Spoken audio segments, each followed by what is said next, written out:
Salam sahabat-sahabat firman kehidupan yang terkasih di dalam anugerah dan kebaikan Tuhan Yesus Kristus.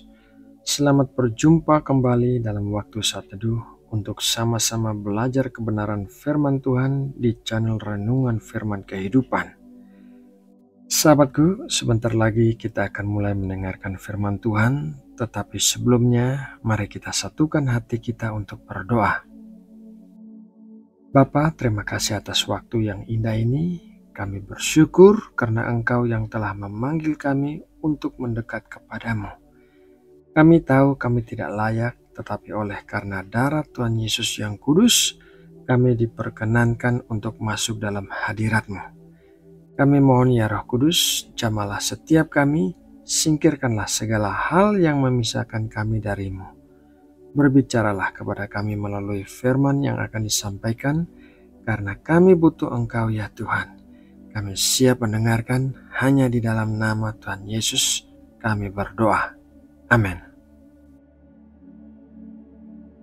Sahabat firman kehidupan yang dikasihi Allah, hari ini kita akan belajar dari ayat firman Tuhan yang diambil dari Galatia 4 ayat 8-9. Dahulu ketika kamu tidak mengenal Allah, kamu memperhambakan diri kepada Allah-Allah yang pada hakikatnya bukan Allah. Tetapi sekarang sesudah kamu mengenal Allah, atau lebih baik, sesudah kamu dikenal Allah, bagaimanakah kamu berbalik lagi kepada roh-roh dunia yang lemah dan miskin dan mau mulai memperhambakan diri lagi kepadanya? Galatia 4 ayat 8-9 ini adalah ayat yang sangat penting bagi kita orang Kristen untuk merenungkan status kita dalam Kristus. Rasul Paulus mengingatkan jemaat di Galatia tentang masa lalu mereka dan perubahan status yang telah mereka alami. Melalui pembelajaran firman Tuhan hari ini, kita akan melihat bagaimana kita seperti orang Galatia seringkali kembali ke perbudakan meskipun sudah dibebaskan. Ayat ini menggambarkan dengan jelas kondisi rohani kita sebelum mengenal Kristus. Sebelum anugerahnya menjamah hidup kita semua berada dalam perbudakan. Kita memperhambakan diri pada berbagai ilah atau dewa palsu. Ini bukan hanya tentang penyembahan berhala secara fisik, melainkan juga tentang berbagai hal yang kita jadikan berhala dalam hati kita.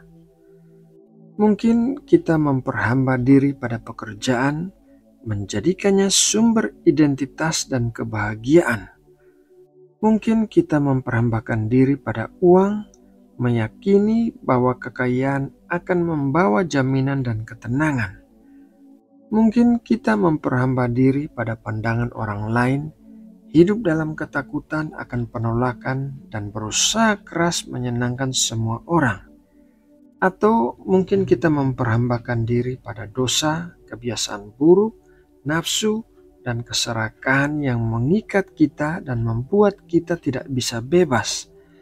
Semua ini pada hakikatnya bukanlah Allah. Mereka tidak memiliki kekuatan untuk membebaskan, memberi hidup sejati, atau menjanjikan keselamatan. Mereka hanya menjanjikan kenikmatan sesaat yang ujung-ujungnya membawa kehampaan dan penderitaan. Bagian kedua dari ayat ini adalah sebuah pergumulan kemenangan. Rasul Paulus tidak hanya mengatakan setelah kamu mengenal Allah, tetapi juga mengoreksi dengan kata-kata yang lebih mendalam, atau lebih tepatnya setelah kamu dikenal oleh Allah. Ini adalah inti dari iman Kristen. Keselamatan dan hubungan kita dengan Allah bukanlah hasil dari usaha keras kita untuk mencarinya, tetapi sebaliknya itu adalah karena inisiatif dan kasih karunia-Nya.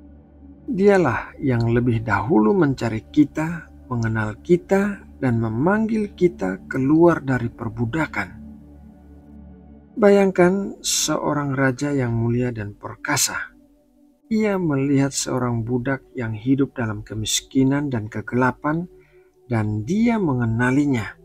Dia datang dan memanggil budak itu dengan namanya, membebaskannya dan mengadopsinya sebagai anak. Itulah yang telah Allah lakukan bagi kita. Kita bukan lagi budak yang tidak berharga, melainkan anak-anaknya yang terkasih.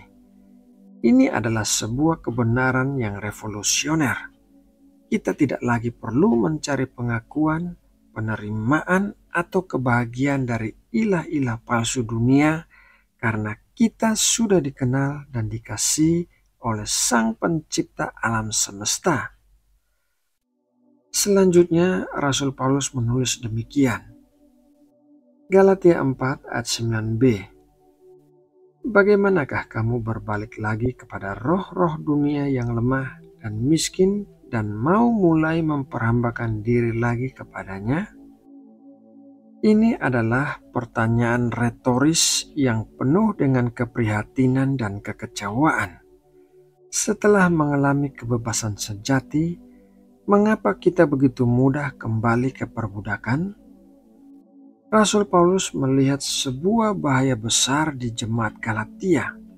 Mereka mulai kembali ke hukum Taurat dan ritual-ritual Yahudi, berpikir bahwa hal-hal ini akan menyempurnakan iman mereka. Bagi Rasul Paulus, ini sama saja dengan kembali ke perbudakan. Mereka menukar kebebasan dalam anugerah Kristus dengan perbudakan dalam usaha diri. Ironi ini juga sering terjadi dalam kehidupan kita. Kita sudah diselamatkan oleh anugerah, tetapi kita seringkali hidup seakan-akan harus mendapatkan keselamatan itu setiap hari. Kita kembali kepada roh-roh dunia yang lemah dan miskin. Apa saja roh-roh itu dalam konteks modern? Yang pertama, keinginan untuk selalu sempurna.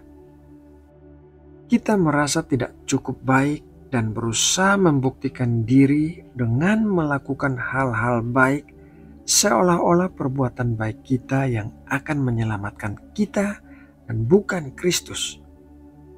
Yang kedua, perbandingan diri dengan orang lain. Kita terus-menerus membandingkan kehidupan, kesuksesan, atau pelayanan kita dengan orang lain. Ini adalah bentuk perbudakan yang menggerogoti damai sejahtera kita. Poin yang ketiga, kekhawatiran yang berlebihan.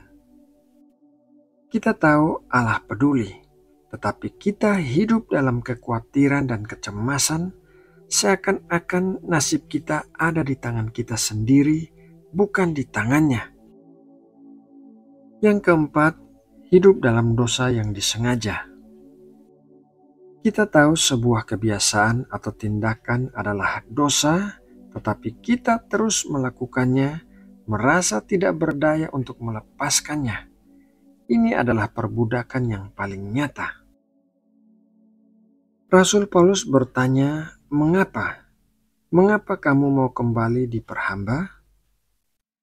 Kita telah merasakan kebebasan, sukacita, dan damai sejahtera yang hanya dapat diberikan oleh Kristus.